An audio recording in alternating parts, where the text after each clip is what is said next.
early hearing. The judge made the rulings. So a lot of the Arizona evidence that Trina Kay and the Maricopa County prosecutors have probably won't have been heard before, at least in court. Interesting. And I mean, the 404B, you mentioned that during Lori Vallow's Idaho trial, Jim Archibald repeatedly objected to that because they obviously didn't want that brought in. Yeah, there had been a motion filed in Lori Vallow's Idaho case and in Chad Daybell's case to admit the 404B. And that was one of those many hearings that were held outside the presence of the public and the jury, to people's frustration, I think. But the 404B hearings typically happen outside the presence of other people because if the court says it doesn't come in, then he hasn't now publicized it. So there was a hearing ahead of time. It was probably a good day, maybe three-quarters of a day, going over the evidence that we would be allowed in from Arizona into the Daybell case and into the Vallow case. So some of the evidence we wanted in wasn't allowed in, not a lot, but in this case, you're going to hear some of the evidence we wanted in that the court said was just not necessary in Idaho. Oh, interesting. Yeah, Mhm. that's the type of hearing I would have loved to be in. Mhm. Yeah, All yeah, that. yeah, Okay, I want to talk about the prosecution's job in this particular case because Lori Vallow Daybell is representing herself. yeah. How does that change the game for a prosecutor? Uh, Pro se cases are a prosecutor's worst nightmare. And I think that's counterintuitive sometimes to the public, but as a You think it'd be a prosecutor, walk in the park because they don't know what yeah, they're doing. yeah, you think it is, but in reality, the appellate courts view it much more strictly. You want to make sure the jury doesn't think you're beating up on somebody. There's a natural sympathy, at least initially. I think Lori will wear that out pretty quickly with this jury, but there is a natural sympathy that goes on in a courtroom in front of a judge where the person's pro se. So the prosecutor has to walk that fine line between being a zealous and tough advocate and always appearing fair and always making sure that they are showing how balanced and even-handed. It's a little different handling objections when you've got opposing counsel. When you've got a pro se person who doesn't know how to do it, you have to be real careful on how you handle it. And trials always take longer. So in this case, you got an extremely experienced, highly competent prosecutor, a very experienced judge. And I think you're going to see a lot of patience and a lot of deference being shown Lori Vallow. And that's to protect the record because the goal is to convict her and convict her once. Fascinating. So you're saying that when the prosecutor has to decide whether to object or not on certain things that Lori Daybell might question or oppose. I mean, how do you weigh that when in the back of your mind you clearly know she's going against the rules? Is it pick your battles, just kind of let it go, a mix of both? Yeah, when a pro se defendant objects, I always just sit back and say, okay, is this really hurting me? Which is hard to suppress because most prosecutors are rule followers. And when it violates the rules, it bothers you. It's kind of like a situation where you just know it's wrong, but you have to let more go than you would normally let go. And you only do it if you think it's hurting you or if it's so egregious it could cause a reversal. Have you ever seen a pro se defendant win? I have not. I have not. What I have seen is courts of appeals scrutinize the trial judges very closely. Mm. This judge is a very experienced judge. The Maricopa team knows what they're doing. I think it may be frustrating to observers and listeners because it's going to feel like Lori's getting away with stuff. But it's really just people dotting their I's, crossing their T's, and making sure that there's no reason to send this back. So for those of us watching, those viewers over the next few weeks that are like, why doesn't the judge get her in line? Why does he allow that? You're saying he really wants to protect himself and be careful as well. Yeah, the court will work hard to protect the record, protect any outcome on the case, And that means they're going to show Lori a lot of patience. Lori Vallow listed me on her witness list, and a lot of people have asked me the question, so can any defendant list anyone on their witness list just to simply keep them from attending their trials? And they can, and defense attorneys do that as well. Oftentimes, that's a tactic used to try to keep certain people out of the courtroom. In some states, they'll even put victims or their families on the list to try to make sure that they aren't in the courtroom. What recourse the witness or the other side has is to file a motion with the court and ask for either a public hearing or an in-camera conversation. Like Lori can go back into chambers with the judge and say, this specific thing I intend to try to elicit. And if they can satisfy the judge, then the witness is out of luck. If they can't satisfy the judge, then the person is allowed in the courtroom. When you say in camera, I want to be sure our audience understands because we've heard that term and people assume it means with a camera in the courtroom, but it doesn't really have anything to do with a camera. No, it's that old English or Latin term, it meaning focused in private with the judge. So the person or their attorney will go into chambers, the judge will question them, or they'll make a statement, sometimes called an offer of proof. It's on the record, but the other side isn't in the room. And this way they don't have to reveal a trial strategy, but they do have to justify their actions to the court. So it wouldn't be atypical for a judge to require the person to come in. Okay, so the people on the witness list, really it's up to the defendant to say this is why I may need them if the people on the witness list want to attend the trial or watch the trial. But I would imagine most of them just say, I'm not going to bother. A lot of them say, or they don't have the means to fight it. Some witnesses just can't. Others are like, well, I didn't want to be there anyway. So sometimes they just throw in the towel and move and try to make sure that they can uh, be available to testify and then come in later. Have you ever seen a defendant list a journalist on their list? Yes, actually, there was a journalist in Missouri who interviewed a defendant before a trial. He gave statements to the journalist, and then the journalist, of course, published some of that stuff and then withheld some of the statements, saying he would publish it after the trial by agreement with the defense. Well, the court allowed the prosecutor to subpoena the journalist, and the journalist had to turn over their notes, and the Supreme Court upheld it. So I have seen that happen, and it's usually when the belief is that a journalist has some sort of inside scoop. Interesting. So, if you were on this prosecution team, and I know that's a big if to say because you don't know all the ins and outs and everything, but would there be a theme that you would come up with or some sort of message that you would constantly try to get in the minds of the jurors?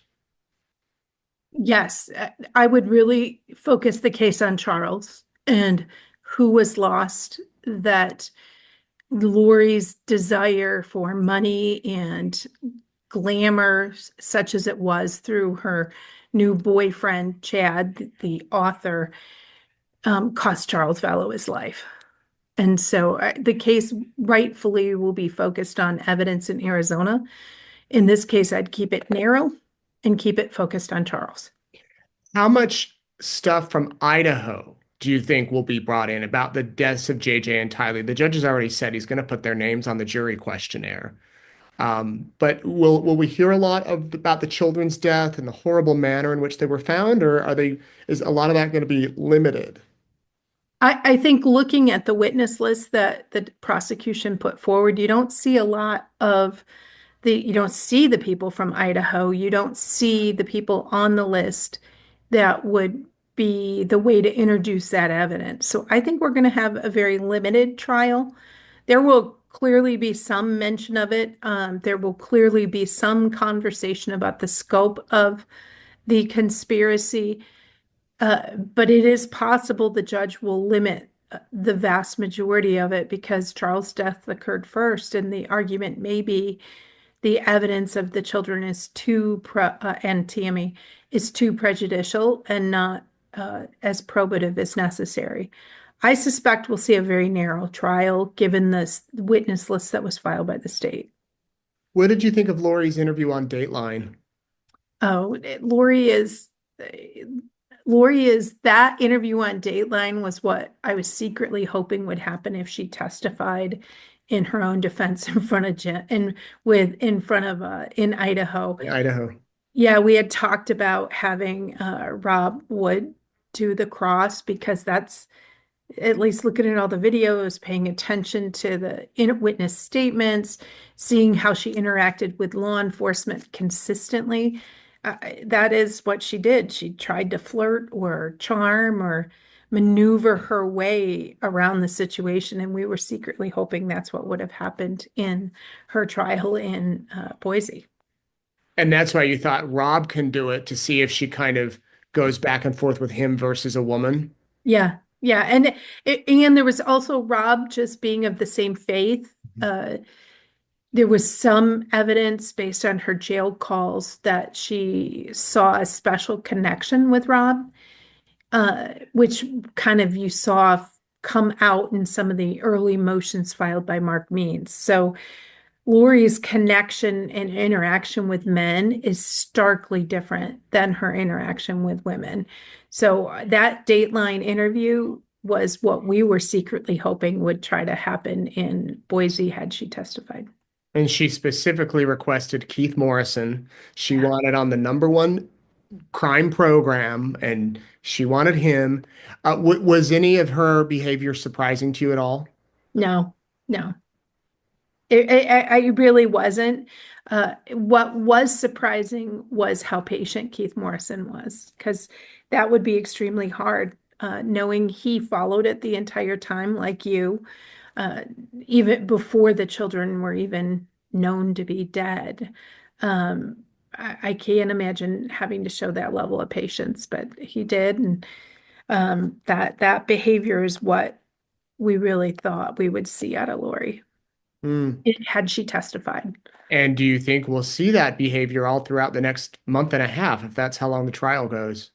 Yeah, we do because there were times during jury selection we could tell there were certain men she really wanted on that jury. And so it was just the way she behaved. I think you will see some of that. What will be interesting, and hopefully you'll be able to be in there and watch, and so you can tell us. She will to see if she'll try to look at the guys and make eye contact and make connection. I don't think she'll be obviously flirty right away, but I will be fascinated to hear from you whether she follows through with that sort of pattern of behavior. Yeah, I'll have to, pay close attention because we'll obviously be hearing from her, I would imagine, versus, in jury selection in Idaho, it was mainly her attorneys we heard from. In fact, one of the jurors I spoke with after the fact who made it on the jury said she walked in the courtroom and thought Lori was one of the attorneys. She was dressed nice. She was there consulting back and forth with Jim and John. And then she realized on the first day of the trial, no, that's the defendant herself. Wow. So Wow. Yeah. now that you've been it's been 2 years, believe it or not, since that April 2023 trial with Lori. Has anything in your mind changed or stuck out to you as far as, what you experienced that whole time? Oh, for me personally or Yeah. for Yeah, you cases? personally, or the case. Um, I've tried a lot of cases. Handled a lot of homicides. This one has stuck with me in a way, and putting aside the media, because I haven't really been part of all of that. I've done a couple interviews with you and I answered questions for a couple people, but I haven't really lived with it probably the way Rob and Lindsay and Spencer and Tanya have locally.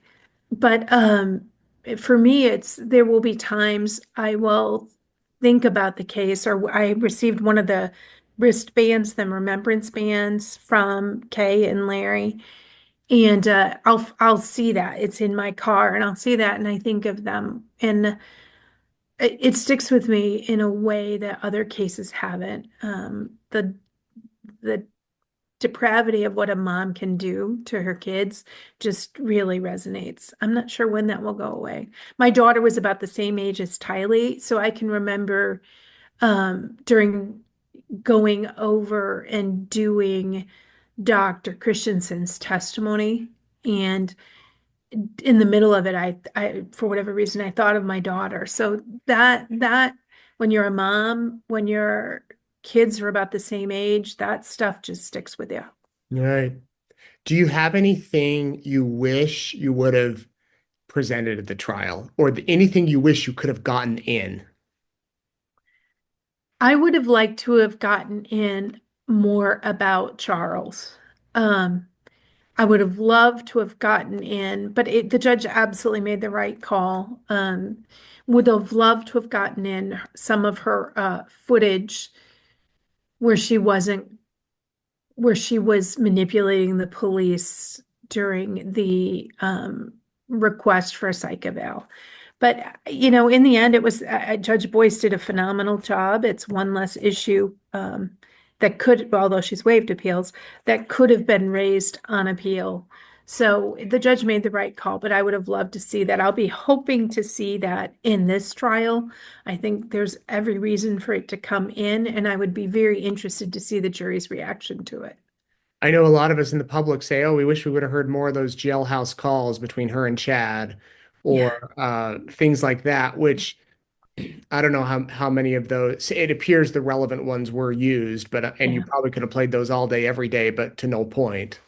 right. Right. Well, and you had to be careful in both trials because this was really a team effort by Chad and Lori. They really, to me, they mutually manipulated each other and mutually manipulated others. So playing too many of those phone calls, while interesting, you risk the idea that they would see some sort of power dynamic by Chad against Lori or Lori against Chad. Candidly, I was surprised that the defense didn't use some of them. Oh, So I was surprised that the defense didn't use more of some of those calls between Chad and Lori to make it look like Lori just, was manipulated by Chad. all right. My thanks to Rachel Smith. If you missed any of that interview, apparently it cut out again. The computer I use, I've a couple of computers here, decided to do an update tonight, and so it's shutting down programs. I apologize. The Wi-Fi, I believe, is fine, but we're going to look into this. I apologize if you missed any of Rachel's interview. I will post the whole thing. Fascinating interview, and I'm going to pay attention to how Lori Vallow is responding during jury selection tomorrow when men get called up. This is the reason why we are here. Charles Vallow, shot and killed in July of 2019, father of JJ, whom he loved so much. He also took care of Colby and Tylee. He was an uncle. He was a businessman. He did a lot for so many. And so we remember Charles tonight, along with the other victims who have perished in these cases. And we think about them.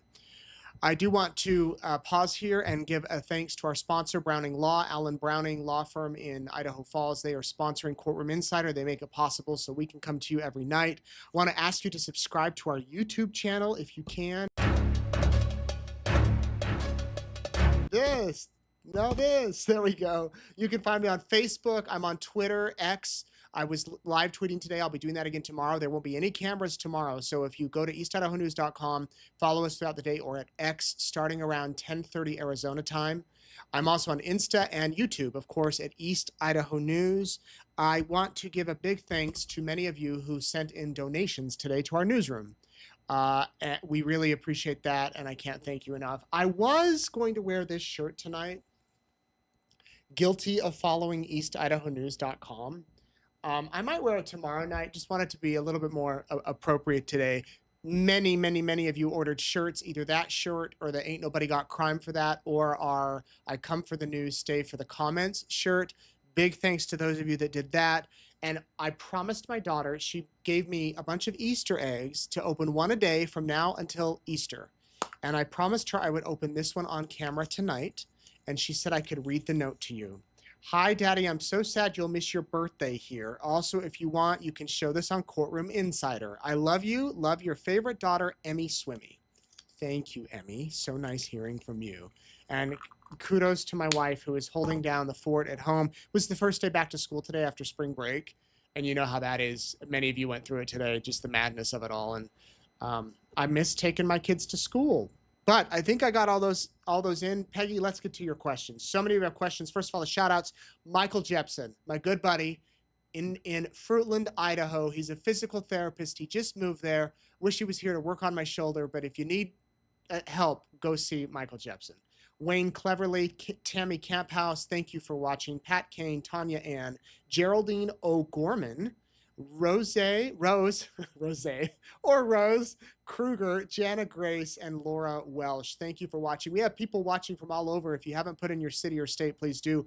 Burley, Idaho, Macedonia. Where's Macedonia? Wow, that's amazing. Aruba, Meridian, Connecticut. Almost took a job in Connecticut once. Ireland, Holland, Denmark, Pingree, Idaho, back home.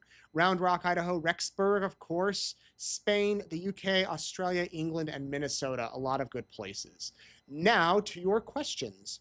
I'm worried that if you're using a third-party company to order shirts, we will not be able to get them signed by Nate and the team. Help. That is true. We are using a third party just to make it easier. However, we are going to get shirts that we will put on our website that you can order directly through East Idaho News, and they will be shipped from us after the trial's over, and then we can sign them. So if you want to wait to get it, you can. If you want to order one today through our third-party store, you can get it early enough, and then if we meet one day, I'll sign it for you. Laura says, I heard Charles's home sold. Where did his kids go? His sons are grown and have gone to college. Of course, Colby is out on his own. I believe that Charles was leasing that house, but somebody definitely new lives in the home. I went by the other day, and yeah, somebody lives there. Love you guys and all you do. Is there any way you can start Courtroom Insider a bit early, maybe at 7? The current time is 8. 11 o'clock on the East Coast is tough for so many. Well, it is 7, 8, 9. It should be 10 o'clock on the East Coast. So it's 7 o'clock Pacific, Arizona, 8, 9, 10. I realize it's late. Maybe we can bump it back an hour starting next week. The issue is that court's going to get out around 4:30, and then I've got to have time to get back here, and it takes about an hour or 2 hours to prepare. So the time was going to be tight. But thank you. Also know if you can't watch live, you can watch it the next day. It's always available on demand. Deborah, why don't they get the audio of Alex saying he could kill someone and make it look like an accident? Maybe they have it. I'm trying to remember where that audio is from, Deborah, but I would imagine if it's relevant, they can get it in. Jody asks if Zulema will be here. No, she's not on the witness list, and I will be stunned if she comes to watch. Stunned, but I hope she does. Zulema, if you're watching, I'd love to talk to you. Lori says, Lori, what do you think will happen to the cops who treated Lori and Alex with such kid gloves? I don't know. Some of them will testify, and some of them will, talk about what happened that day. There's been some of the officers who have retired. Some of the officers have probably left the department, but some of these officers we have heard from before. So we will see. We will see what questions Lori has for them. Have there been any procedural changes in the police department since Charles's death? Cindy just asked. Yes, there was a bunch of movement. I don't know all the specifics, but there was a bunch of movement in the beginning of the trial. And remember, this was almost 6 years ago. So a lot of the older guys that were nearing retirement have retired, have left the force. So they could, be out doing, they could be retired. Were any family members in court today? Nope, there weren't, Tara. And Tara, normally we'll start probably seeing family members next week when the trial actually starts. Jury selection, it's not very exciting. I mean, it's kind of, I don't want to say ho-hum, but kind of standard. Tomorrow, we're going to talk about the courtroom that this is in and the fact that Jodi Arias was tried on the same floor across the hall. Is Lori up for the death penalty? She is not. In Arizona, this is a conspiracy case. It's not first-degree murder, so she does not qualify for death.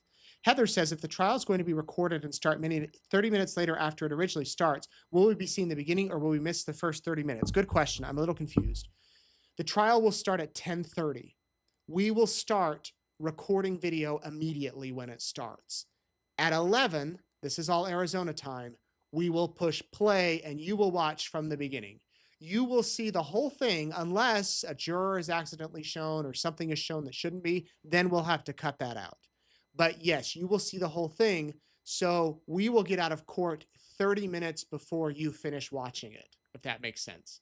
So yeah, you won't miss anything. If you stay tuned, you'll just be seeing it late. Thank you for conveniently adding the frequently asked question for the trial. Deborah says, for someone such as I who has the knowledge of the case, I become annoyed to sit through continued backstory on the case. I understand why Nate does it, but having the link is really appreciated. Thank you, Deborah. If you are looking for that, actually, let me show you here for those of you watching. Like if you're new here or don't know what we're talking about, this is if you go to eastidahonews.com, right here on the upper right-hand corner, Lori Vallow Daybell on trial, complete coverage. Click that. And here we have right at the top, a digest, which is a daily newsletter. Somebody's calling me. We have a Courtroom Insider button, which is all the videos from our history of Courtroom Insider. Frequently asked questions right here. Here's a timeline. Here's a who's who, and here's videos. And then here's all of our stories we've ever done on the case. So you can find that on eastidahonews.com or our free app. Okay. While in Arizona, can you please look up the system as far as makeup and hair products go for Lori? Okay. It seems ridiculous she can wear all that as a prisoner, but is it also because she's her own lawyer? Well, we know the clothing, the judge allowed that. From what I understand, you can get some basic makeup. And I don't know about hair from commissary. You can get makeup, though. Lori was a hairdresser, and you can take the garments that they give you, like the shirts or whatever, wet them, and twist them into, like, I don't want to call them tubes or whatever, and put them in your hair. As you can tell, I'm so experienced with my hair. That's how I understand. But I'll try to find some more information because that's interesting. I'm surprised Lori isn't being charged. This is Pat. After listening to your show last night, I'm surprised she isn't being charged with insurance fraud since it seems she had Charles's account changed to password protected. Since she was not the owner of the policy, I would think it was a crime. Wondering what your thoughts are. Well, I don't know if we ever learned that she officially did change the password on that account. Ultimately, she didn't get any money. So I think if she had gotten the money, it would have been different, but she didn't get any money. And she was charged in Idaho for, well, Chad was charged with insurance fraud. She was charged with grand theft for taking the money of her children and Tammy. When a juror is dismissed in Lori's trial, do they leave immediately, or does the judge ask them to stay till they get through the group? Nope, they leave immediately. At least in Idaho, you're dismissed, you go. They get you out of there. You don't have to stay. Annabelle remembers how we find live coverage from the courtroom because I was lost today and couldn't find you. It's a little complicated, Annabelle, at least it has been so far. Starting next week, when Court TV is here, they're the pool camera, meaning all the media we plug into their gear. So you should be able to find us every day starting at 11:30 Mountain Time on the East Idaho News YouTube channel. Just go there, subscribe, hit the little bell. You'll get a notice whenever we go live. We were late today because Fox was the shooter, the camera people, and we couldn't get their feed. Behind the scenes stuff. Not anything bad on them. I'm just saying we had to wait to get the feed till it was over. Why didn't Lori call Chad as a witness? Could she have? I think she could have. That would have been fascinating. I don't know if the judge would have allowed it, but imagine her cross-examining him. Nate, maybe you can't answer this, but do you get the feeling Lori's calling you as a witness as an act of vengeance since you pushed her hard in Hawaii to get the answer to where her kids were? I really don't think so. And I say that because I've talked with Lori a decent amount of times over the past 2 years, and she's been very friendly, very polite, sharing recipes. I mean, really, I don't think she was upset with me.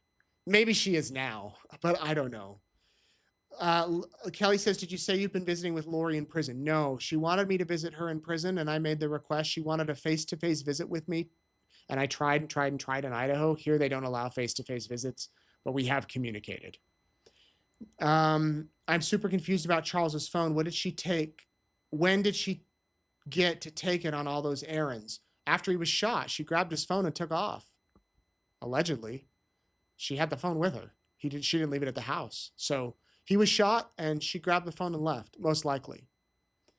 Or she took the phone because they were arguing, left the house, and then Alex shot her. But regardless, she took his phone. Can the judge now determine that Lori is not equipped to be her own attorney? No, he can't.